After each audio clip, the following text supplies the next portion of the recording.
Senators, we see this every day on the news. And many people have turned a blind eye to this for decades. And look, just like I have blamed Republicans and Democrats for the problems that we have with spending and the budget, and refusing to fix things that have been festering at the federal government for decades, I'm going to blame Republicans and Democrats for not fixing this. But what has happened over the last 4 years now is undeniable because it is affecting our communities. You have every single city, every county, every state is now a border state.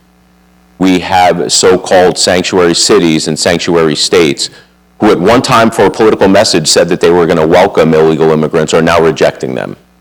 And they are finding ways to now pay and go in debt to give them the services that they have promised.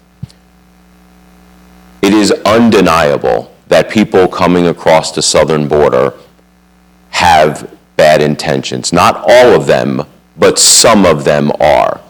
It is undeniable that the cartels are in absolute control of our southern border.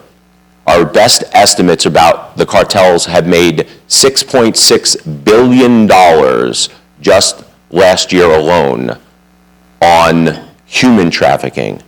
That's not even counting the drug trafficking. The language in this memorial is sort of offensive because what's going on at the southern border is offensive. And we want to send the absolute strongest message to Congress to say, finally, get off your butts and fix it. I've said before that I don't think what they came up with, and I read a large portion of that bill, probably about 75% of that so-called compromise. They should have called that the Illegal Immigration Normalization Act, because what it actually did was just codify to a larger degree illegal immigration. It is undeniable what's happening in our communities, and that can be directly tied back to what's happening in our southern border. So we can sit here and argue over semantics, is it a higher percentage or a lower percentage? The fact is that we are seeing an uptick in crime, in human trafficking, in sex trafficking, in drug trafficking.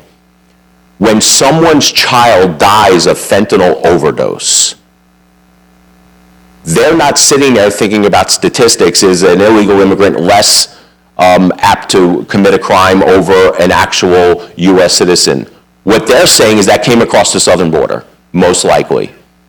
Now, I know some of them come through legal ports of entry. I'm not arguing that. But it's traced back to what's happening at the southern border, and we are emboldening the cartels.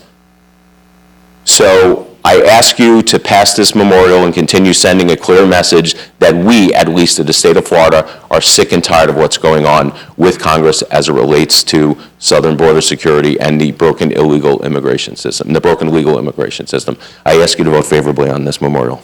Senators,